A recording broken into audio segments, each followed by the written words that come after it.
Bueno, el tercer vídeo ya. El crecimiento real de la población, que lo que tiene en cuenta sería el crecimiento natural, que ya sabéis que son nacimientos restando la de funciones, y el saldo migratorio, que serían los inmigrantes, que es positivo, porque llega población, y los inmigrantes negativo, porque nos resta población. Sumamos ambas cosas y nos da si hay un crecimiento real o no en la población.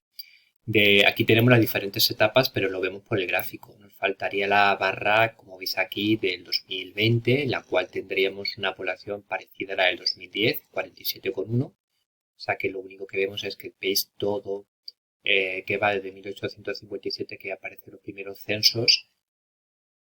Vamos ganando población, más o menos, en función de las diferentes tipos de etapas. Vemos aquí un salto, y el salto es debido a la llegada de inmigrantes, acordaros.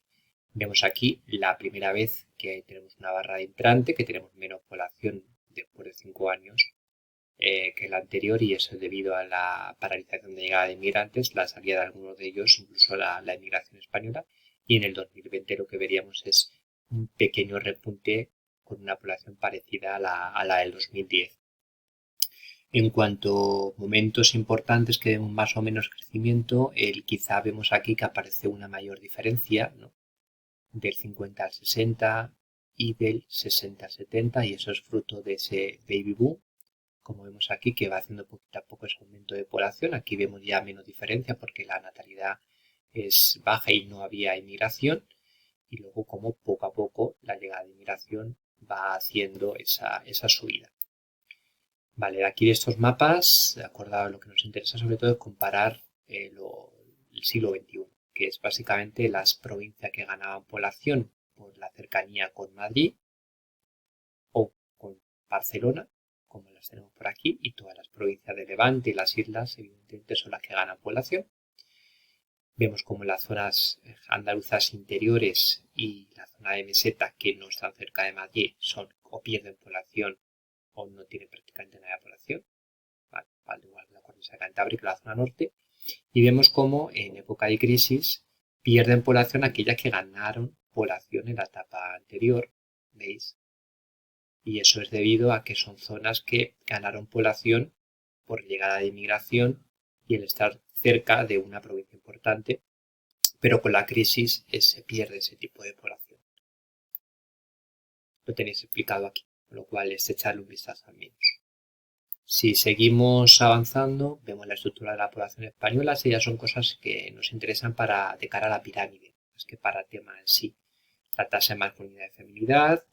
Lo importante de aquí es acordaros, es la ratio. En España hay más mujeres que hombres, pero hay más nacimientos de hombres, como en todos los países del mundo, que de mujeres, por razones biológicas. Y ya sabéis que hay que buscar el momento en el cual empieza a haber más mujeres que hombres, que suele estar en torno a los 40-45 años en la barra de varones. Ahí lo podemos ver, porque hay una mayor esperanza de vida y porque las famosas 3 Cs de enfermedades cardiorrespiratorias, enfermedades relacionadas con el cáncer o bien accidentes de tráfico, la conducción, pues nos afecta más a los hombres que a las mujeres. Bueno, vamos viendo si seguimos avanzando en el tema. Esto es muy importante tener en cuenta que aquí vemos si el índice de juventud o de envejecimiento en España como es. Acordaos que una población se considera joven si tiene un 35% de gente por debajo de los 14 años. Y en nuestro caso es, como vamos viendo, un porcentaje bastante bajo, ¿vale? En torno al 15%. Se considera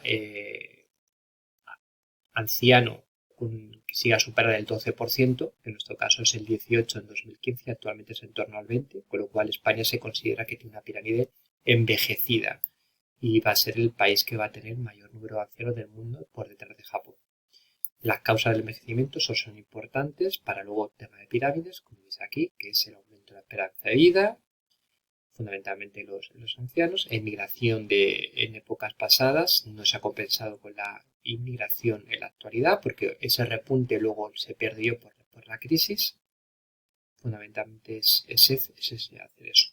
Luego, diferencias territoriales, tenemos aquellas que tienen mayor población joven, que suelen ser pues, Murcia o Andalucía, Madrid, el litoral mediterráneo, que es una zona que tiene mayor recepción de volumen de inmigrantes o un crecimiento natural más positivo. Las comunidades más envejecidas, la cornisa cantábrica fundamentalmente y todo lo que es el interior peninsular y la zona del oeste, como puede ser el caso de Extremadura. Consecuencias del envejecimiento, estos son las cosas que hay que poner en la pirámide una vez que hayamos puesto que fundamentalmente, seguramente va a tener forma en urna, que es envejecida.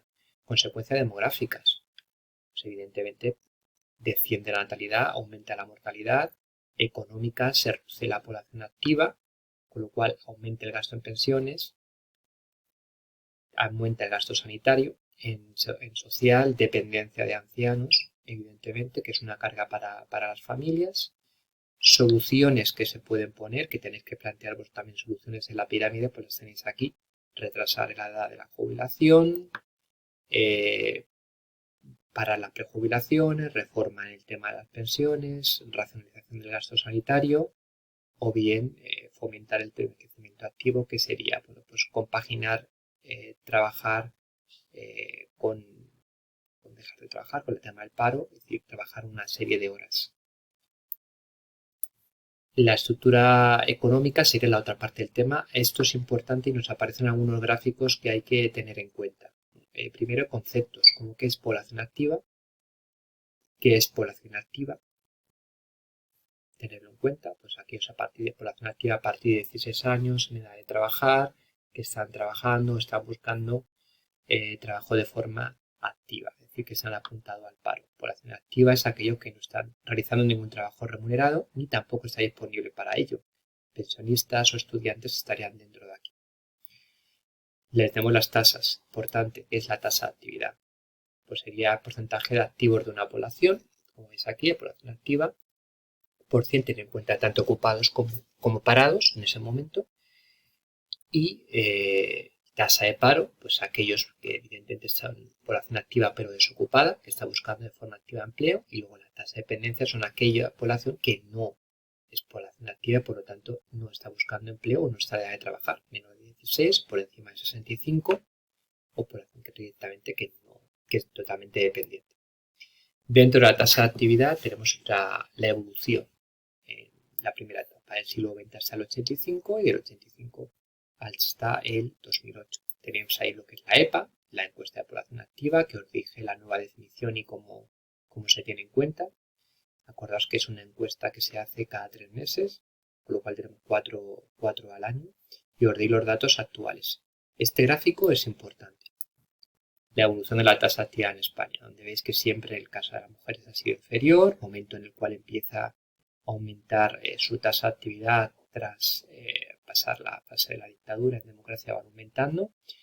Vemos como la tasa de hombres también ha pasado por picos y se acaba más o menos estabilizando en torno a estos datos, la tasa de media, y estos serían más o menos datos muy parecidos al 2019, que son los últimos que tenemos. Bueno, gráfico, ir mirando, sobre todo en momentos de subida, veis aquí es un momento clave para partir, explicaríamos de dónde partimos. Momentos importante, que ya es una crisis, Segunda República con guerra civil, pico importante, y otro pico importante, veis la crisis del 75 al 80, que viene aquí reflejada bien. Luego la época de crecimiento económico, sobre todo a partir de aquí, que se va viendo, hay un pequeño descenso o una subida menos pronunciada debido a la crisis. Bueno, tasa de actividad también sería importante, estamos diferenciando entre hombres y mujeres y la media de ambos sexos, más o menos por porcentaje de edad.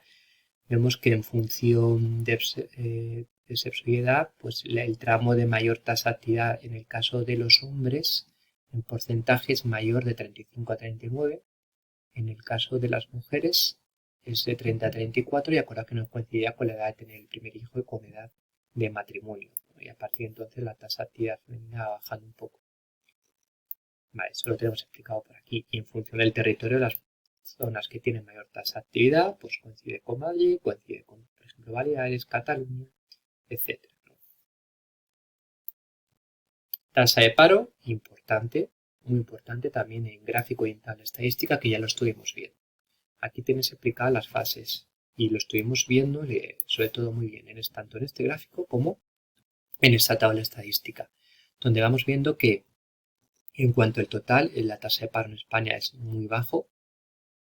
Y ves aquí tenemos un salto importante, bueno, es un salto importante ya del 2 al 12. Distinta forma de medir el paro, la edad que se medía de paro, o sea, medir a partir de los 16 en la actualidad, pero antes era a partir de 14 años. Las mujeres no tenían menos acceso al trabajo y por lo tanto eso también se nota. A partir ya de los 80 ese salto se ve.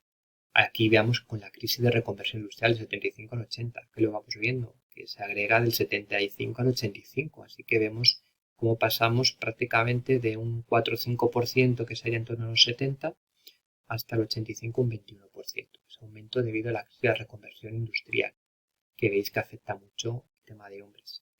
Y mujeres también, evidentemente, pero había menos tasa de actividad de mujeres, si os acordáis en el anterior gráfico.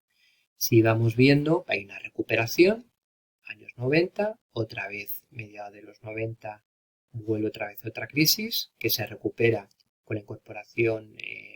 Esta recuperación fue debida aquí a la incorporación de funcionariado. Vemos una crisis y la recuperación a partir del 95, donde vemos como poco a poco va bajando la tasa de paro hasta llegar a la parte más baja, 2008, en torno al 8%, y vuelta con la crisis del 2008 a ese 20, 26, 22, hasta llegar a la actualidad en torno a las cifras que os dije en su momento, entre 14 y 15% de paro, y diferencias por comunidades. Darle un vistazo a esto, ¿vale? De diferentes fases, épocas y momento por qué sube o por qué baja y a qué es debido. Eso miradlo bien porque es importante. Y aquí lo tenemos, ¿no? También en mapa, que sería más o menos lo mismo pero en distribución espacial, vemos este mapa, lo sustituimos, si os acordáis, por otro mapa, que es este. Ahora se nos va a abrir. Y si veis aquí, tasa de paro muy alta es Canarias, pero sobre todo Extremadura y Andalucía. Tasa de paro entre el 18 y 27%. Una tasa de paro entre el 11 al 18, que varía bastante, pues tenéis Comunidad Valenciana, Castilla-La Mancha, Murcia, Asturias. Luego iríamos pues Cataluña, Madrid, Castilla y León, Cantabria y Galicia. Y por último, los que tienen un paro mucho más bajo, veis Aragón, Navarra, La Rioja y País Vasco y Baleares. Serían las regiones que económicamente van bien porque tienen una cierta compensación entre sus sectores económicos. O sea que el mapa realmente se parece bastante, salvo aquí Baleares, que tendría el mismo color que aquí, pero por lo demás en la agrupación de comunidades autónomas es muy parecida, cambiando la cifra porque esto es un mapa del 2015 y el que os he enseñado sería el 2019. ¿Vale? Eso es importante que lo veáis. Los sectores económicos ya lo vimos en su momento, no nos viene mal para repasar. Acordad que aquí en esta fase pues es cuando baja el sector primario, aumenta el sector secundario y terciario por la mecanización, la industrialización, la aparición del turismo, la aparición del ocio, etc. Aquí vemos como una paralización del sector secundario y terciario y refugio en el primario, y aquí aparece otra vez con fuerza el sector secundario en época de Primo de Rivera. Bueno, y aquí vamos viendo, se nos vale un poquito como repaso. De acuerdo al sector primario en torno a un 4%, sector secundario pues cercano al 20%, la construcción es el auge que tuvo hasta el 2008 y luego bajó, la ocupación en el sector terciario pues en torno al 76%, o sea que más o menos lo que ya vimos. Y esto vale también para el mapa de desequilibrio de los sectores como repaso. Si no tenéis que repasar temas anteriores, repasa ese mapa en presencia por comunidades, ¿sabéis? Más con terciario, pues las Islas Baleares, Madrid, donde se concentran los servicios, ¿ves? Bastante altas, en torno al 80%. Ceuta y Melilla, porque no tiene sector primario ni casi secundario. Andalucía, también por tema de turismo. Donde el sector primario sigue siendo importante, sería, como veis, Murcia, 12%, sigue siendo importante. Aragón en torno a un 6, 6 en torno a La Rioja, 7 en Castilla y León, 6 en Galicia, y luego el sector industrial importante, pues ya lo vamos viendo. Pues es muy importante, como veis aquí, en Aragón, en Cataluña,